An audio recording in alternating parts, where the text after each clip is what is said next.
여러분들에게 질문을 하나 드리겠습니다. 신앙생활 하면서 여러분들을 버티게 하는 토대 중에 하나가, 그러니까 나는 이런 것 때문에 나는 내 신앙생활 끝까지 좀 버티는 힘이 된다 하는 것이 어떤 것이 있을까요? 사람마다 좀 차이가 있겠지만 대체적으로 우리 그리스도인들이 공감대를 갖는 것 중에 하나가, 하나님을 사랑하는 자, 곧 그 뜻대로 부르심을 입은 모든 자들에게는 모든 것이 합력하여 선을 이루느니라. 모든 것이 합력하여 선을 이루느니라. 오늘 여러분 이 자리에 주님이 부르셔서 온 줄로 믿습니다.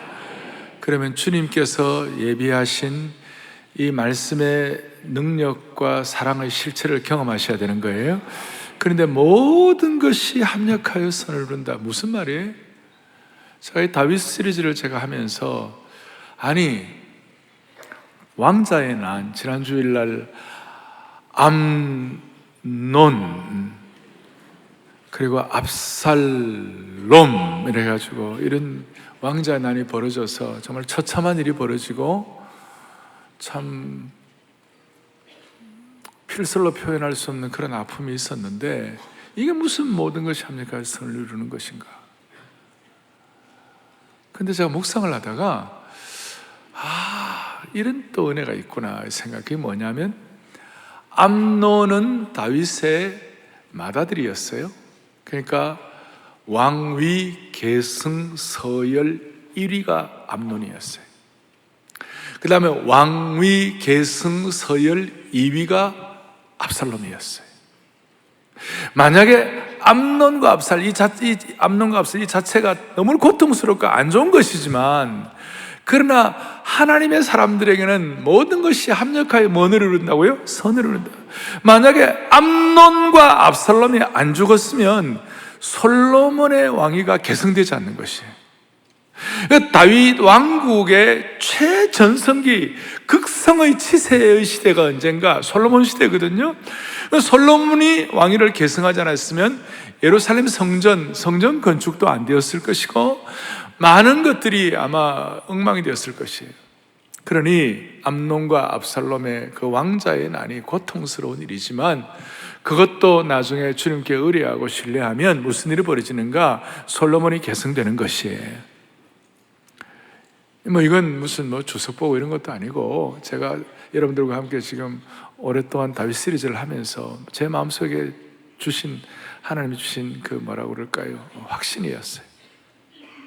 다윗이 쫓겨가면서 눈물을 흘리며 산발을 하고 얼굴을 가리우고 기드론 시냇가를 맨발로, 또 감람산을 맨발로 올라가면서 다윗이 흘린 눈물 그 자체는 비참한 것이고 힘든 것이에요. 그러나 어떻게 보면 다윗의 그 눈물이 나중에는 다윗의 인생의 겨울을 준비하는 눈물이 되었어요. 그 눈물 자체는 비참한 것이었지만, 그것 때문에 하나님 앞에서 흘린 눈물 때문에 자신을 추스림으로 말미암아 다윗의 끝이 좋았어요. 역대상 29장 28절 다윗의 평전에 이런 나와 있어요. 같이 보겠습니다. 그가 나이 많아, 저는 저게 너무 좋아요. 다윗이 나이 많아 주님 앞에 섰을 때 어떻게 죽었다고요? 존귀하게 죽었다. 존엄하게 죽었다. 진짜 이게 존귀한 거예요. 오늘 이 예배에 참석한 여러분들, 우리 마음에 소원하자고요. 저도 우리 여러분들도 그러고, 주님 앞에 섰을 때가 우리가 존귀하게 서게 하여 주십시오. 우리 능력으로는 안 되죠. 우리 실력으로는 안 되죠. 그러나 이런 순수한 마음이 있어야 돼요. 그런데 솔로몬은 또 아름답게 그 지혜의 왕으로서 대단한 치세, 그 전성기의 왕국을 이루고 다 했지만, 솔로몬은 고난이 좀 없었어요. 여러분 솔로몬의 지혜의 잠언을 읽어보세요. 그 고난에 대한 얘기는 많이 없어요.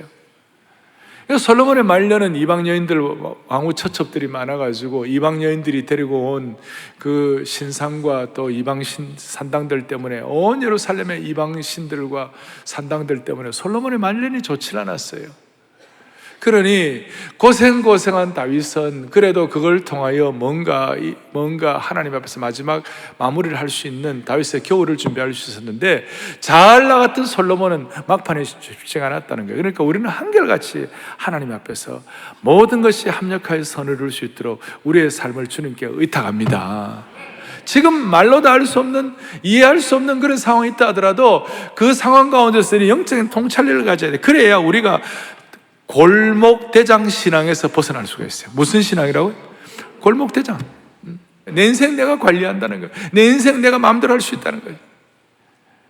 하나님이 하늘에서 보고 웃으시는 거예요.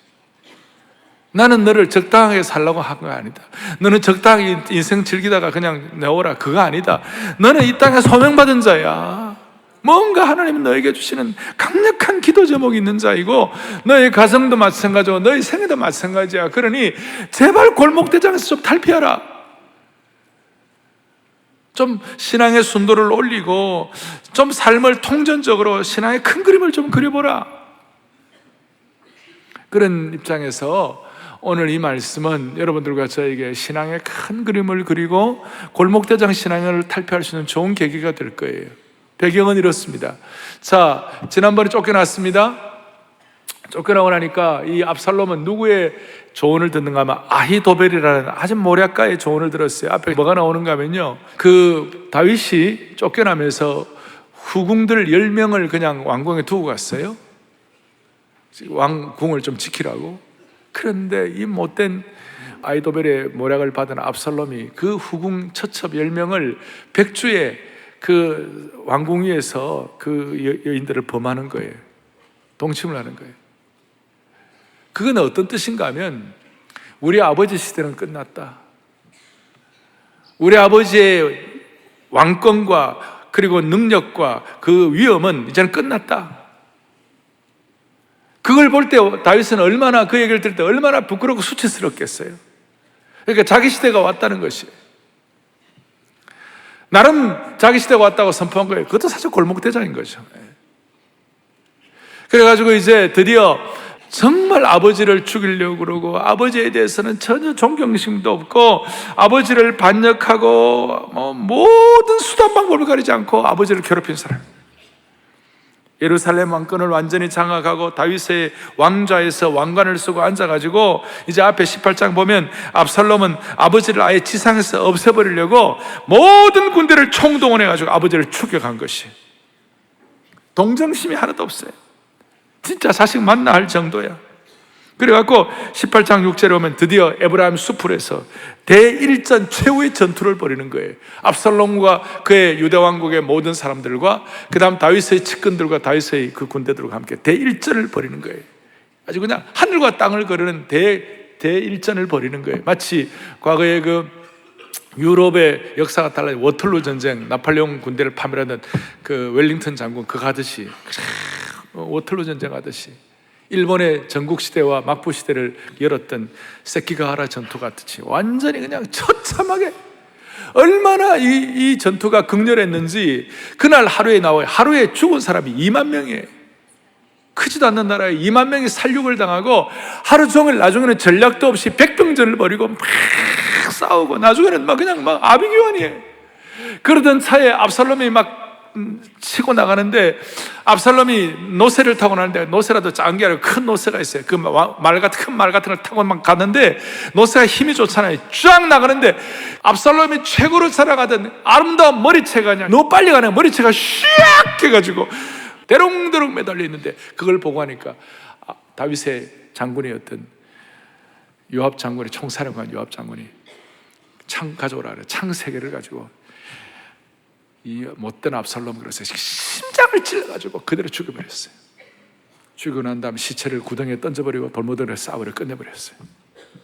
자, 그 다음에 이제 오늘 여러분들 읽었던 18장 28절도 본문에 나온 거예요. 사람들이 막 소식을 갖고는 사독의 아들, 제사장 사독의 아들 아히마아스가 이제 이 전쟁의 승리의 소식을 다윗에 있는 다윗에게 알리는 것이, 승리했다. 환호성을 지르겠죠. 같이 있는 측근들이. 또 한 사람이 왔어요. 구스 사람이라고 소식을 전하는데, 압살롬 어떻게 되었느냐? 압살롬은 죽었다고 했죠. 그 순간 다윗이 어떻게 했는지 아세요? 내 아들 압살롬아, 압살롬아, 내 아들 압살롬아. 내 아들아, 내 아들아. 그거면 압살롬을 3번이나 부르고 아들이란 말이 5번 나와요. 33절이 오늘 요절인데, 내 아들 압살롬아, 압살롬아, 차라리 내가 너를 대신하여 죽었으면 더 좋았겠다. 기가 막힌 통곡을 하면서 성문으로 올라가가지고 19장 4절에도 나와요. 왕이 그의 얼굴을 가리우고 큰 소리로 부르되 18장 33절에서 19장 4절까지 계속해서 울면서 계속 통곡을 하면서 계속 비탄 노래를 외치며 나가, 내 아들 압살롬아, 압살롬아, 압살롬아, 내가 차라리 죽었으면 더 좋을 뻔하였도다. 이 내용은 삼국지의 유비하고 너무 달라요. 조자룡이하고 다 해가지고 축적해서 살려가지고 왔더니 그 유비는 아들을 다 던지면서 폼나잖아요. 나는 아들보다도 너희들이 더 중요하다.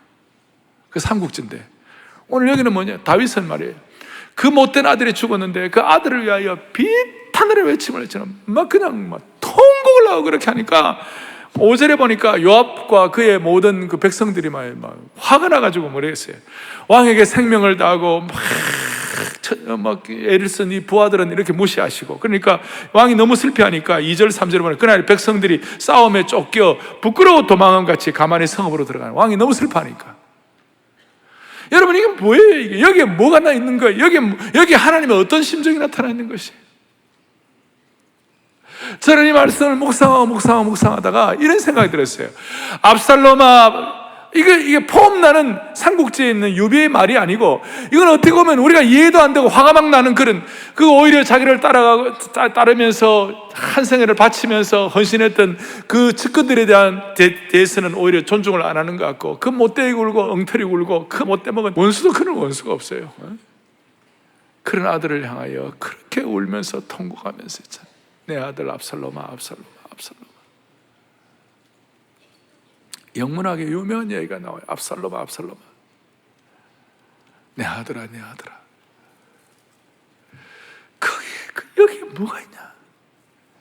차라리 내가 너 대신 죽었으면 좋을 뻔하였도다.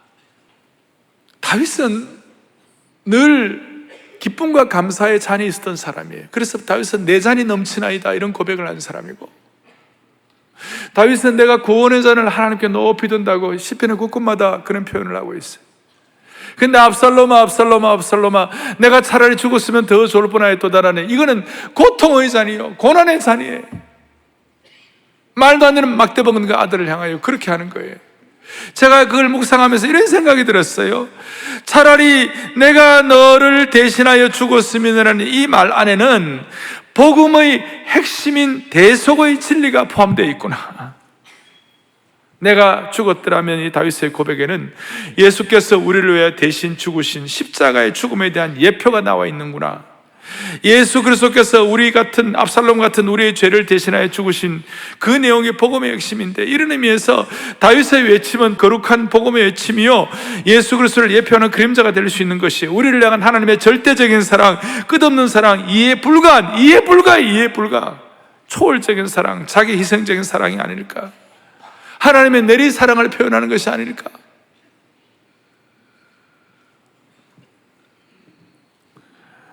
여러분, 이런 사랑을 깨달은 사람이 누굽니까? 모세 같은 사람이 이런 사랑을 깨달았어요.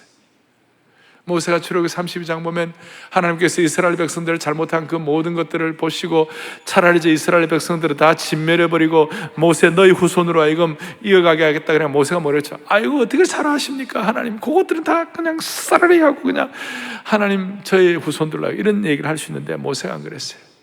하나님 아닙니다. 차라리 하나님의 생명책에 내 이름이 제거된다 할지라도 하나님 그러시면 안 됩니다.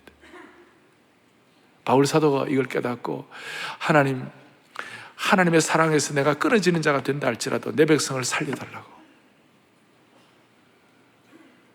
바울은 본래 압살롬 같은 사람이었어요. 바울 깨달은 진리예요. 갈라디아서 2장 20절에 내가 그리스도와 함께 십자가에 못 박혔나니 그런즉 이제는 내가 산 것이 아니요 오직 내 안에 그리스도께서 사신 것이라. 이제 내가 이 육체로 사는 것은 나를 사랑하사 나를 위하여 자기 자신을 버리신 하나님의 아들을 믿는 위하여 사는 것이라. 유명한 거예요. 바울은 저걸 고백하는데 사실 바울은 압살롬 같은 자죠. 하나님의 사람 스데반을 죽여버리고, 하나님의 일에 대해서는 사사건건 방해하고, 하나님의 일에 대해서 반역하고, 어떻게 보면 바울은 자기가 압살롬이야. 그걸 깨닫고 난 다음에 압살롬아 차라리 내가 대신 죽었으면 좋을 뻔하였도다라는 그 다윗의 심정이 어떤지를 깨닫는 것이에요.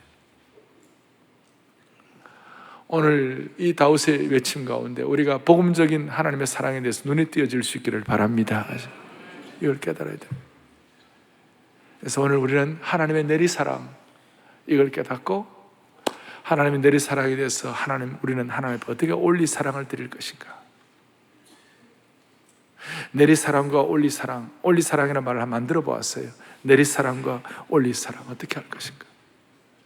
그리고 그나마 이 간절한 아버지의 심정, 어머니의 심정, 부모의 심정, 이것이 그래도 하나님의 사랑과 많이 닮아 있는데, 물론 유한하기도 하고 물론 불완전하기도 하지만, 그래서 제가 이 부모의 심정과 연결을 해가지고 오늘 지금 5월달 가정의 달 다 지났지만, 그래도 실제로 우리의 삶의 현장에서 저와 여러분이, 저도 양가 부모님들 다 모시고 있고 부모님들의 사랑을 확인해 보고, 또 우리가 하나님 안에 올리 사랑을 확인해 볼 때, 그야말로 압살롬에게 향하신 그 다윗의 그 간절한 아버지의 심정을 우리가 살피면서 좀 정리를 하면 하나님이 기뻐하시리라고 믿습니다.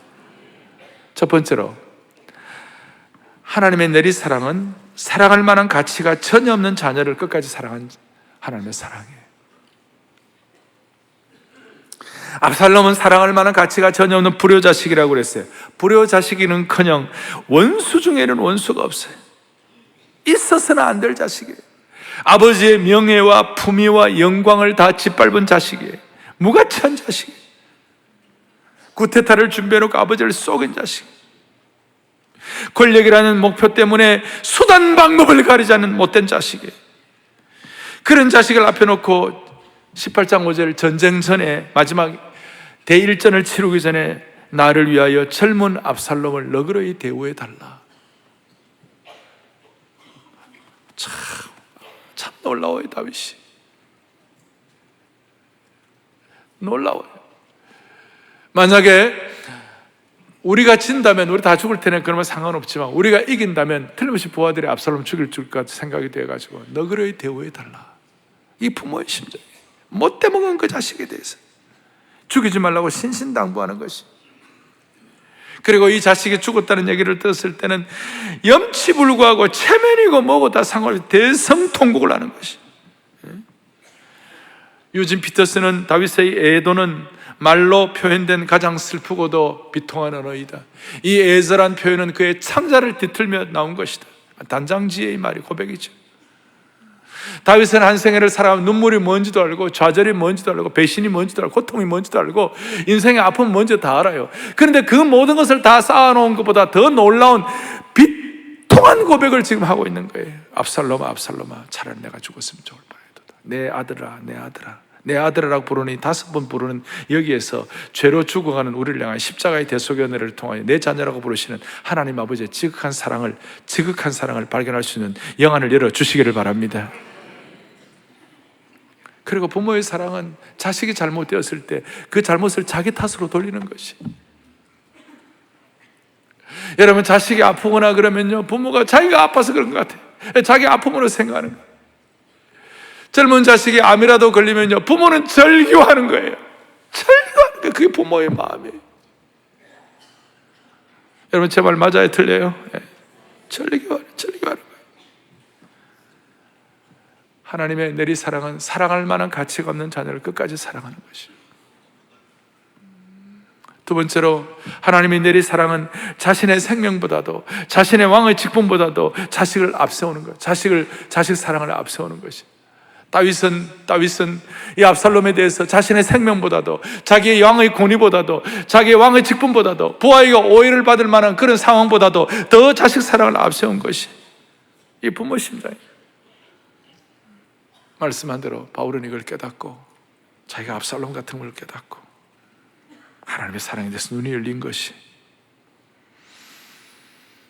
부모의 사랑도 비슷해요.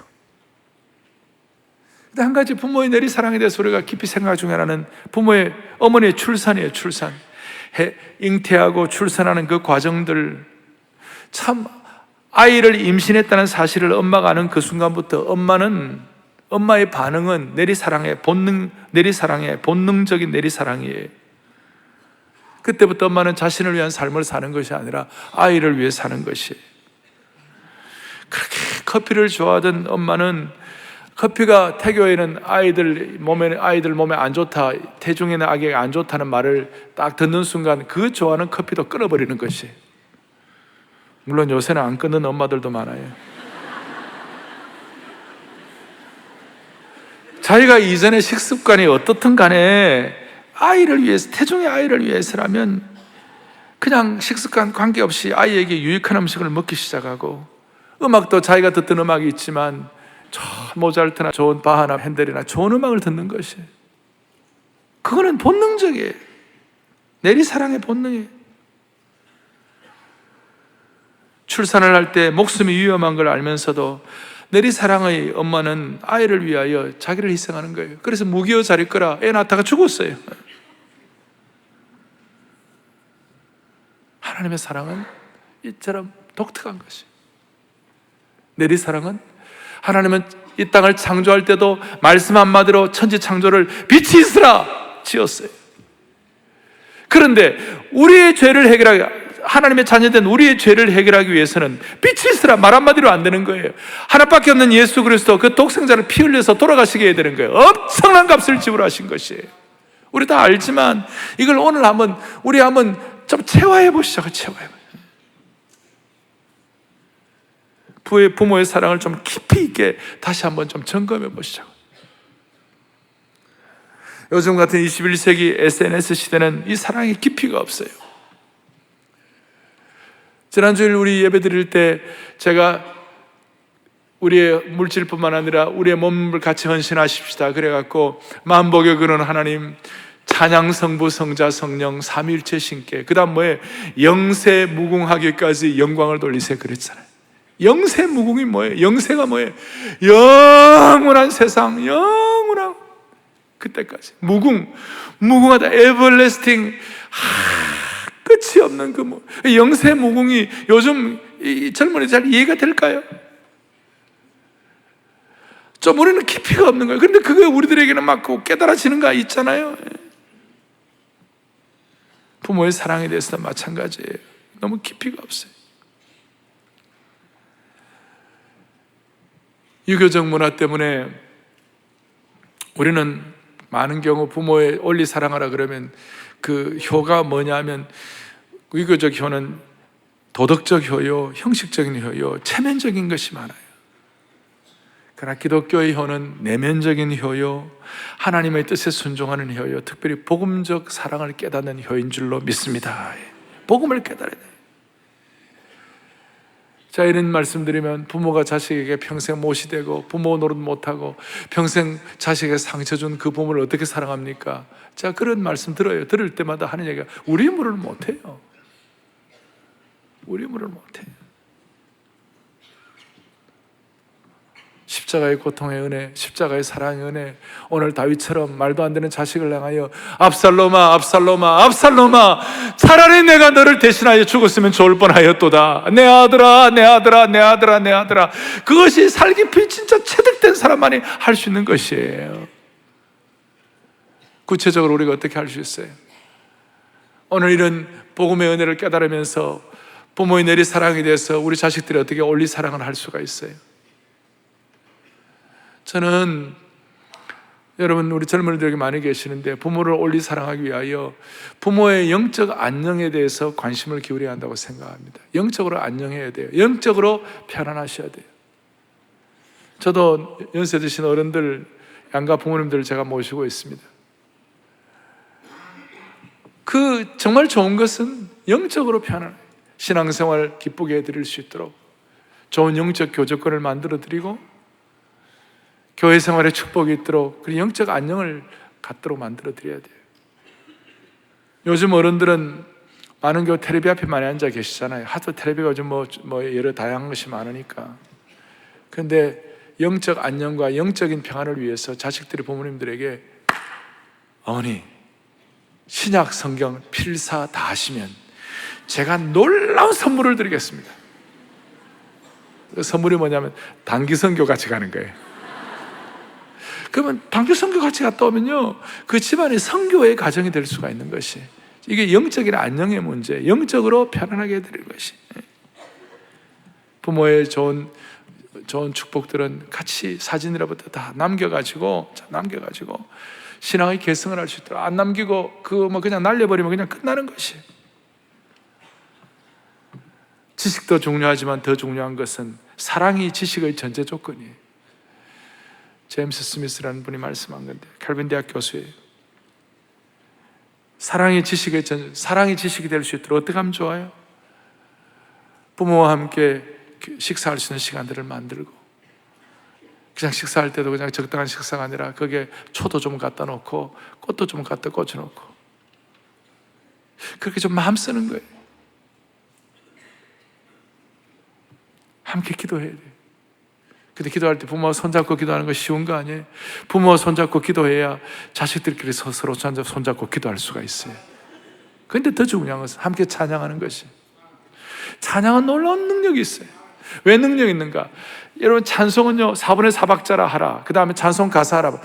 저희 같은 경우는 내 진정 사모하는 친구가 되시는 우리 집안의 주제가예요. 옛날부터 그 찬송 우리 같이 부르게 되면요, 무슨 일이 벌어지느냐면 막 허들어졌던 마음들이 다시 질서 정리해지는 거예요. 4분의 4박자 딱, 내 진정 사모하는, 참 마음을 다해서 주님을 따르면 길이길이 나를 사랑하느니, 이거 마귀의 개교를 그 다음에 즉시 물리치사. 같은 가사 안에 들어가는 거예요. 같은 박자 안에 들어가는 거예요. 같은 리듬 안에 들어가는 거예요. 같은 가사 안에 내 마음이 거하는 것이에요. 그러니까 서로 상호 복종하는 거예요, 찬송 속에. 그러니까 부모와 자식 간에 올리 사랑과 내리 사랑을 우리의 삶의 현장에서 확인할 때, 이 찬송을 같이 하면요, 주의 영광이 이곳에 가득해, 나의 갈 길 다 가도록 예수 인도하시네, 이런 찬송을 하는 가운데 나도 모르게 그 같은 질서 속에 들어가는 거예요. 같은 공통된 박자, 음악 구조, 리듬에 복종하면서, 서로 복종하면서 하나가 될 수가 있는 것이. 함께 찬양하고 부모의 영과 자식의 영이 평안해져야 되는 것이. 오늘 이런 참 하나님의 깊은 사랑을 깨달은, 복음적 사랑을 깨달은 올리 사랑과 내리 사랑의 은혜의 주체가 되었으면 좋겠습니다. 이제 정리하겠습니다. 여러분, 다윗은 어떻게 이렇게 깊어질 수가 있었어요? 몇 년 전까지만 하더라도 압살롬이 그슬로 도망가가지고 못된 짓 하는 건 신경도 안 쓰고, 암논 잘못해도 그냥 책벌도 안 해가지고 엉망 만든 사람이 어떻게 이렇게 다시 회복될 수가 있었어요?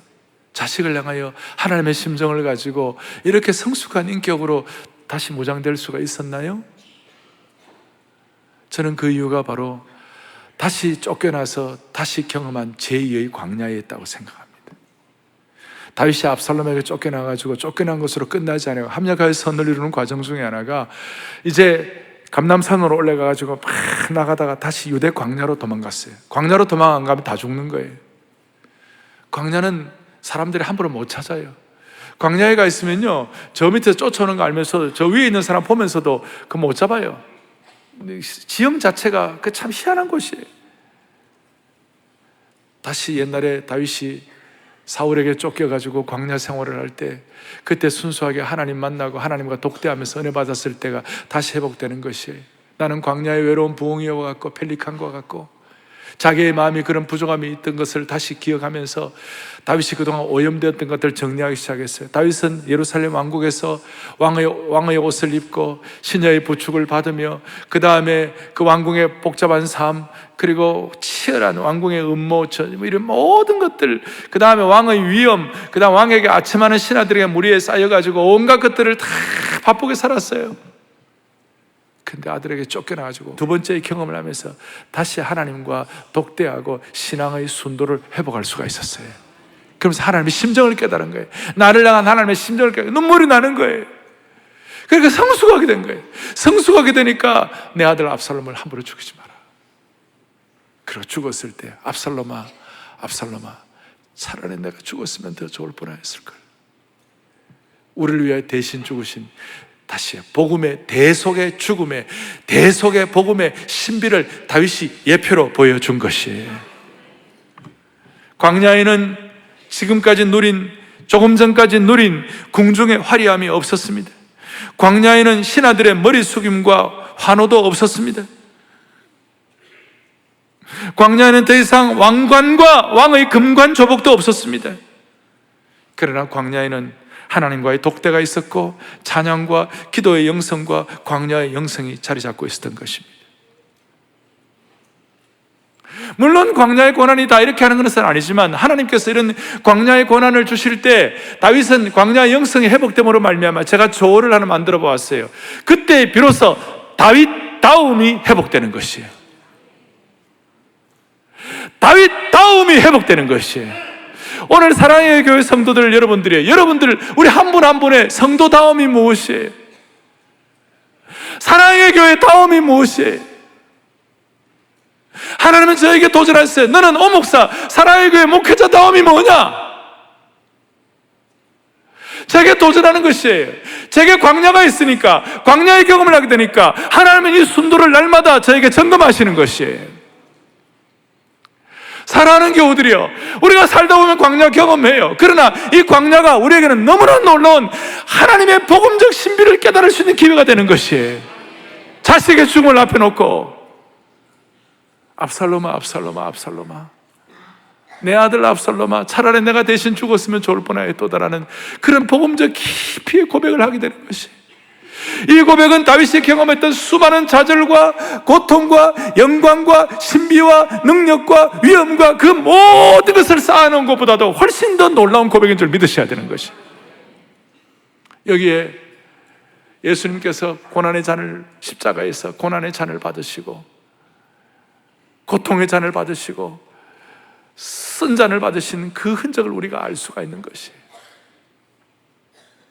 오늘 모두가 다 이런 은혜를 가지고 다윗 다움을 회복한 것처럼 사랑의 교회 성도 다움을 회복하십시다. 다윗의 오늘 이 통곡은 그의 생애 가운데 참으로 비통한 통곡이었지만 사실 따지고 보면 가장 영광스럽고 위엄이 있고 영권이 있고 장엄한 통곡인 줄로 믿으셔야 되는 것입니다. 오늘 이 마음으로 하나님의 내리사랑을 깨닫게 하여 주시옵시고, 자녀들은 하나님의 사랑을 깨닫고 이 땅에서도 부모에 대한 올바른 원리사랑이 있도록 한 분 한 분 붙잡아 주시기를 바랍니다. 기도하겠습니다. 주님 감사합니다. 오늘 이 말씀이 되어 우리 온 교회가 예수님의 안타까운 고난의 십자가의 그 심정을 깨닫고 가족 사랑, 형제 사랑, 부모 사랑 감당하는 우리 온 성도들 삼아 주시옵소서. 우리의 삶의 현장이 복음을 깨달은 복음의 현장이 될 수 있도록 은혜 위에 은혜를 덧입혀 주옵소서. 우리의 생명 되시는 예수 그리스도를 받들어 간절히 기도 올리옵나이다. 아멘.